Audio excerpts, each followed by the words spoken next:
I'm giving away this championship belt once I hit 100,000 subscribers to one lucky subscriber. So if you guys are interested, go ahead and click subscribe today.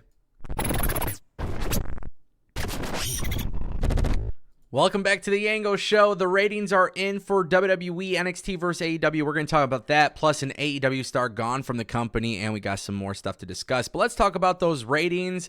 I was very intrigued by the result of this because as somebody who doesn't care about ratings, I'll never care about ratings. I think it's so funny how everybody gets up in arms about ratings. The amount of fans that told me in my comment section or on Twitter that WWE would get demolished by AEW. Now we got to see them backtrack and backpedal, which I think that's what makes the ratings talk a little bit fun, right? Because I don't care about ratings. I don't think ratings dictate whether a product is good or bad. But, of course, people are having a field day with this one. NXT had 921,000 viewers. Dynamite had 609,000 viewers. And, of course, WWE pulled out all the stops to have this become a must-see episode. But the reality is, so did AEW, right? AEW put on Edge. They put Bryan Danielson on the show, Christian Cage. They took former WWE stars. They planted them on the show. And then WWE responded by having main roster stars on their show. And therefore, we had a fantastic night for Tuesday Night Wrestling. But with that being said, this is a one-time thing.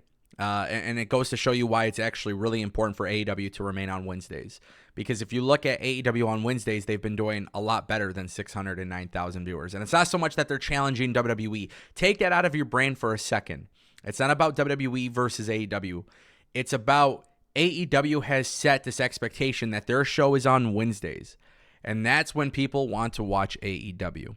And when you move them to another night, or if AEW is on another night, people are not as intrigued. That's based on numbers. Collision and Rampage ratings have not been going up. They've not been soaring. They've not been increasing like crazy. They've actually gone a little bit further downhill. And when you look at NXT, it's been going up incrementally every week. And then obviously they had a larger surge because now they had John Cena, Cody, and whatnot. But the reality is that people want AEW on Wednesday nights. They're not getting AEW on Wednesday night. AEW moved nights, and they got demolished. And that's it. Simple as that. It's not a freaking big deal. I know people will try to make it a big deal, but it's not. But that's why I feel very strongly against ratings talk for the most part, because you have all these people who want to throw this out there like WWE is going to get smoked or WWE is going to smoke AEW, regardless of which side you like more. Who gives a shit in the first place? But secondly, you could be eating your words, and it's a lot easier to eat your words when it comes to ratings talk because you genuinely don't know, and I think that's why it's so funny.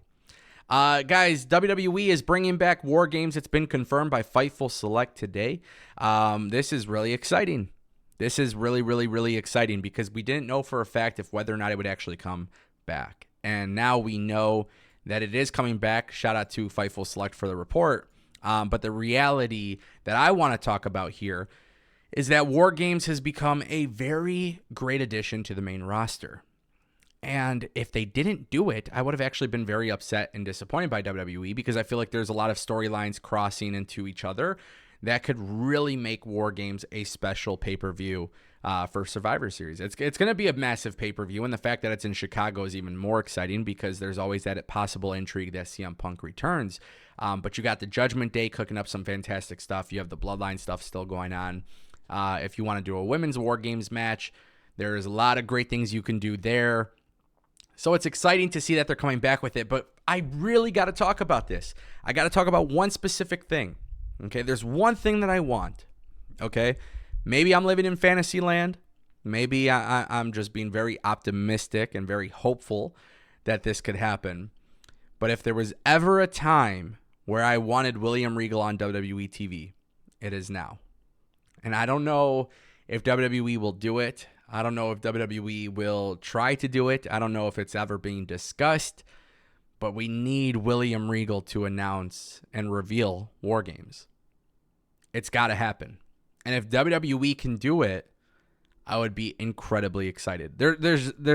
War Games became a very cool thing in WWE when William Regal and NXT were doing it. Okay? And I really, really enjoyed Blood and Guts at AEW. But I loved what WWE did last year with War Games. But there is something about William Regal being the one to announce War Games that is iconic. and it's something that definitely intrigues me, and it's something that excites me, and I know a lot of other wrestling fans feel the same way. So if WWE can please get William Regal, put him on TV, and have him announce War Games, I would be excited. I think with the Judgment Day and Cody and everybody, it would be an incredible, fun match. But I think William Regal getting involved makes it 1,000 times better, and I'm just excited that it's coming back, to be honest with you guys. WWE is planning to do this. It's the second straight year. I want to see this become a more normalized thing, and I think it would benefit WWE, and I think the fans would be really happy about it. And then also one last thing too about War Games is if they want to do it in NXT, they also could do it in NXT. I don't think it has to be exclusive to the main roster just because the main roster is doing it. If you want to do it for NXT, you absolutely can. NXT has introduced new match types. We saw what they did with the Iron Survivor stuff.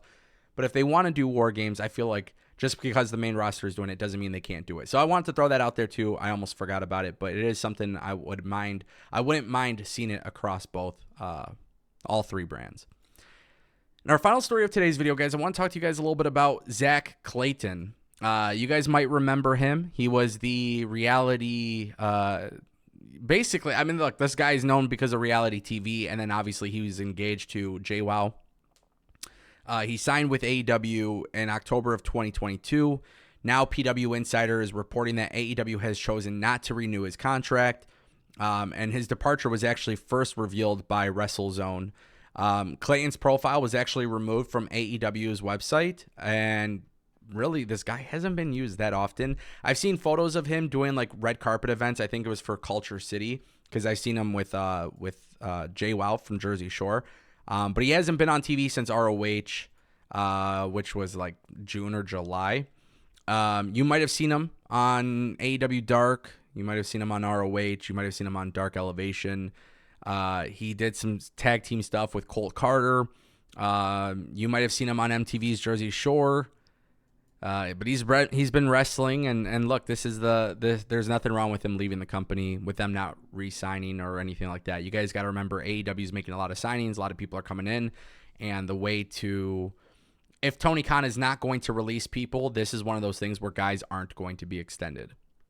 And if you're not being prominently used on AEW television, and there's no plans for you, you're not going to be utilized, and you're not going to be re-signed. And if you're not going to be signed, you're just going to be expired, really.